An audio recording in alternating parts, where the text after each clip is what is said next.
Data representation through matrix. नमस्कार दोस्तों, मैं विशाल राज आपका स्वागत करता हूं हमारे चैनल श्री कृष्णा क्लासेस में। आज मैं पढ़ाने वाला हूं मैट्रिक्स। मैट्रिक्स क्या होता है? मैट्रिक्स किसी भी डाटा को रिप्रेजेंट करने के लिए यूज किया जाता है और यह लीनियर इक्वेशन को सॉल्व करने के लिए किया जाता है। आइए हम देखते हैं मैट्रिक्स और इसको कैसे रिप्रेजेंट करते हैं। किसी भी डाटा को रिप्रेजेंट करने के लिए हम लोग मैट्रिक्स का यूज करते हैं। जैसे अगर यहाँ पे किसी का मार्क्स दिया हुआ हो, राजीव का मार्क्स फिजिक्स में 80, केमिस्ट्री में 70 और मैथमेटिक्स में 90 हो, और अनवर का मार्क्स फिजिक्स में 85 और केमिस्ट्री में 65 और मैथमेटिक्स में 92 हो, तो इसको हम मैट्रिक्स के थ्रू कैसे रिप्रेजेंट कर सकते हैं। यहाँ पे पहले राजीव का मार्क्स लिख दिए, फिर अनवर का मार्क्स लिख दिए और इसको स्क्वायर ब्रैकेट के थ्रू हम लोग रिप्रेजेंट कर दिए। अर्थात ये क्या है? ये हमारा मैट्रिक्स को रिप्रेजेंट कर रहा है। इसको हम दो तरीके से लिख सकते हैं।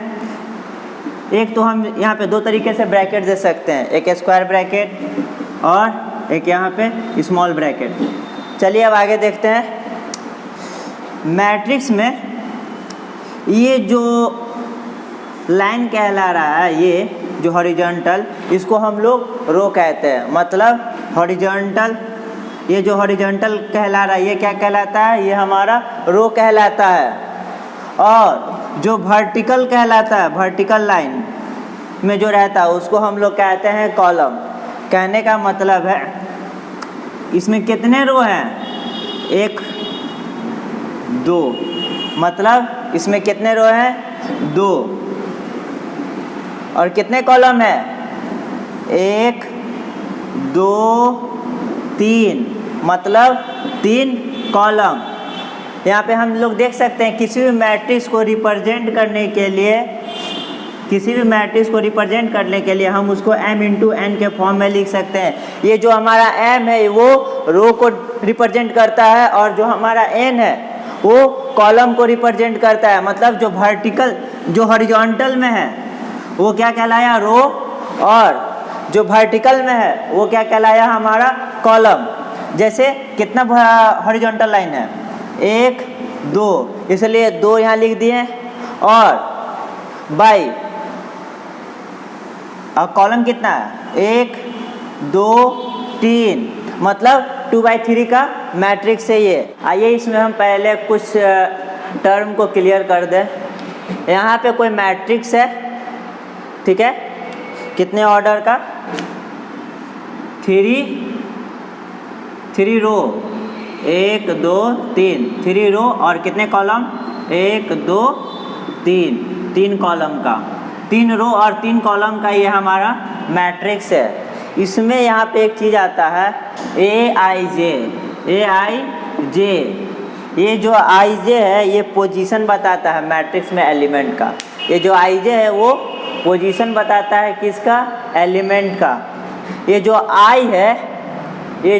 I है वो रो को डिनोट कर रहा है। यहाँ पे जैसे A11 कहने का मतलब A11 मतलब I बराबर 1, J बराबर 1, मतलब फर्स्ट रो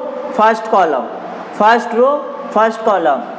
अगर यहाँ पे A12 मतलब I बराबर 1 और J बराबर 2, इसका मतलब हुआ first row second column, first row और सेकंड कॉलम, मतलब J जो हमारा वो कॉलम को रिप्रेजेंट कर रहा है। अगर हम यहाँ पे A31 लिखें, इसका मतलब क्या हो गया? I बराबर 3 और J बराबर 1, मतलब third row first column. Third row यहाँ पे क्या है? ये थर्ड रो में है और फर्स्ट कॉलम में है।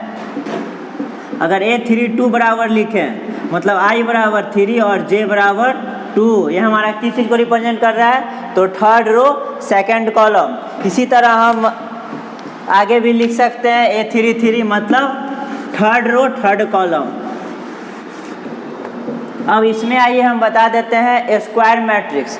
स्क्वायर मैट्रिक्स कहने का मतलब ये जो हमारा दिया हुआ हो, ये जो हमारा कोई मैट्रिक्स दिया हुआ हो और जिसका ऑर्डर क्या हो, जिसका ऑर्डर m इंटू एम हो। m इंटू एम कहने का मतलब 1/1, 2/2, 3/3, 4/4, 1/1, 2/2, 3/3, 4/4, 5/5, जिसका नंबर ऑफ ऑर्डर क्या हो, सेम हो। जैसे यहाँ पे एक मैट्रिक्स है 3/3, एक मैट्रिक्स दिया हुआ है 3/3 का, ये क्या है, स्क्वायर मैट्रिक्स है। क्यों? क्योंकि इसका जो रो है और कॉलम है वो सेम है, number of row equals to number of column. अब इसमें हम आते हैं हॉरिजॉन्टल। हॉरिजॉन्टल कहने का मतलब जो नंबर ऑफ रो है वो लेस होगा नंबर ऑफ कॉलम से। यहाँ पे हम आते हैं हॉरिजॉन्टल मैट्रिक्स। हॉरिजॉन्टल मैट्रिक्स क्या होता है, जिसका नंबर ऑफ रो लेस होता है नंबर ऑफ कॉलम से। कहने का मतलब ये जो हमारा ऑर्डर होगा m इंटू एन, एक हमारा ऑर्डर है, क्या है, कोई मैट्रिक्स दिया हुआ है A11, A12, A13, कोई मैट्रिक्स दिया हुआ है, ये m into n. m into n कहने का मतलब यहाँ कितना रो है, तो एक रो और कॉलम 3, मतलब जो हमारा जो रो है वो क्या है, लेस है, किससे, कॉलम से। इसलिए ये हमारा क्या कहलाया, हॉरिजॉन्टल मैट्रिक्स। मतलब इसको लिख सकते हैं Aij अगर कोई मैट्रिक्स है m इंटू एन ऑर्डर का, तो हमारा जो m है वो लेस देन n है, जो हमारा जो m है वो लेस देन n है।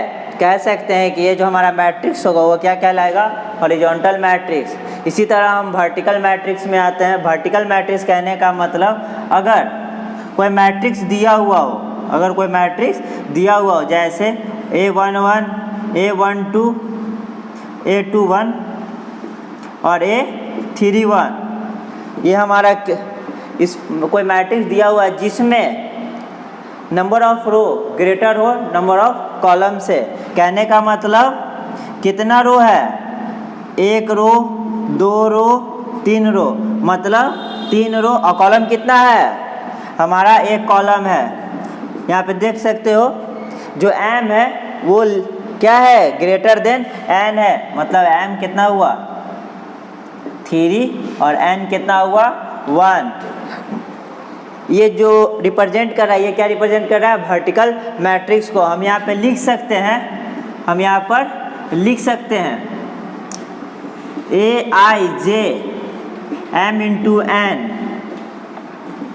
m greater than n। ये हमारा किसको रिप्रेजेंट करेगा, तो ये हमारा रिप्रेजेंट करेगा वर्टिकल मैट्रिक्स को, वर्टिकल मैट्रिक्स को। है क्या है, रो मैट्रिक्स। रो मैट्रिक्स में हम देख सकते हैं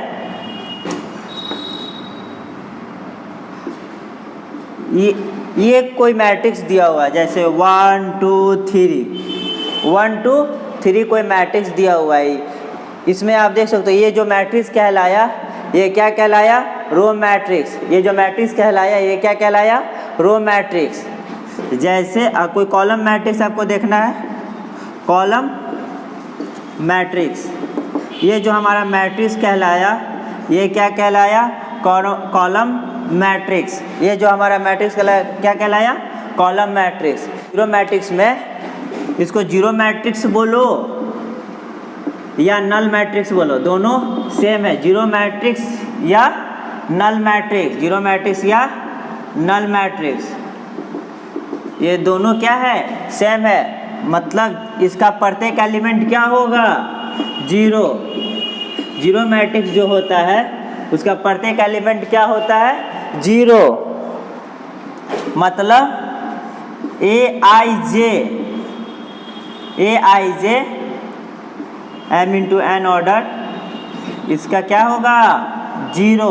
ये पूरा क्या कहलाया, जीरो मैट्रिक्स। हम आगे देख सकते हैं डायगोनल मैट्रिक्स। डायगोनल मैट्रिक्स कहने का मतलब है I equals to J. Diagonal of matrix कहने का मतलब कोई मैट्रिक्स दिया हुआ है, कोई मैट्रिक्स एक दिया हुआ है A11 A12 A13 A21 A22 A23 A31 A32 A33, कोई मैट्रिक्स है जिसमें ए आई जे में अगर आई इक्वल्स टू जे रहे, ए आई जे में आई इक्वल्स टू जे रहे, तो वो जो हमारा वो कहलाएगा क्या, डायगोनल ऑफ ए मैट्रिक्स। जैसे A11 A22 A33, इसी तरह A44 A55, ये सब क्या कहलाया, डायगोनल ऑफ ए मैट्रिक्स। ये जो हमारा कहलाया, ये क्या कहलाया, diagonal of A matrix.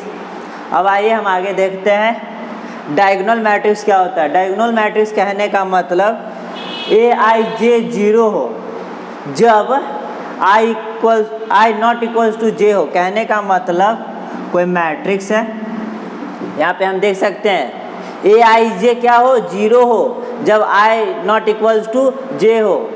I not equals to जे कहने का मतलब यहाँ पे देख लीजिए ए आई जी जीरो यहाँ पे होगा या नहीं, देखते हैं। I equals to J, 1 equals to 1, यहाँ पे क्या है, फॉलो नहीं कर रहा है,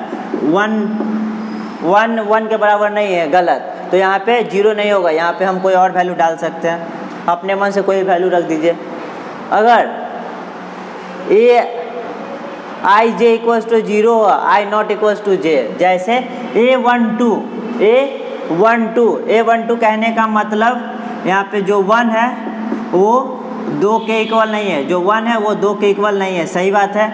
ये जो हमारा 1 है वो 2 के इक्वल नहीं है, तब ये रूल फॉलो करेगा, तब ए आई जे वहाँ पे क्या हो जाएगा, जीरो।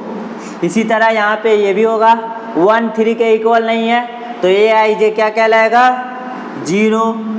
इसी तरह A21 हमारा 2 है वो 1 के इक्वल नहीं है, तो ए आई जे क्या कहलाएगा, यहाँ पे जीरो। अब यहाँ पे आते हैं A22, ये जो हमारा 2 है वो 2 के इक्वल नहीं है, गलत, तो यहाँ पे कोई वैल्यू होगा, यहाँ अपने से कोई वैल्यू मान लेते हैं 4। और यहाँ पे A23 2 3 के इक्वल नहीं है, सही बात है, तो ये रूल फॉलो करेगा,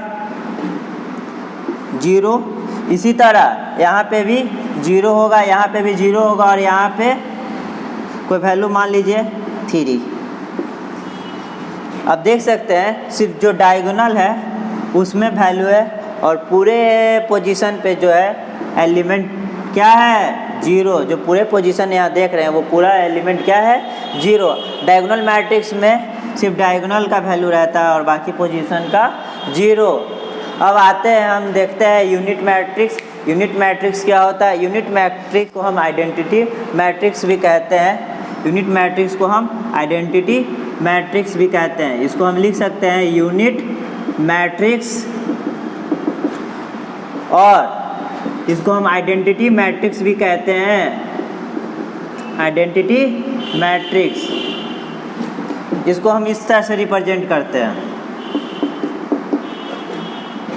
1 0 0 1, ये कितने ऑर्डर का हो गया, 2 ऑर्डर का, 2/2।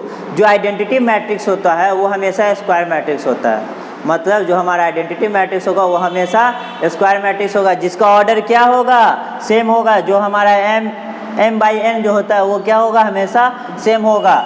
यहाँ पे इस तरह से लिखते हैं 1 0 0 0 1 0 0 0 1, मतलब जो हमारा जो डायगोनल रहता है वो उसका वैल्यू कितना होता है, 1।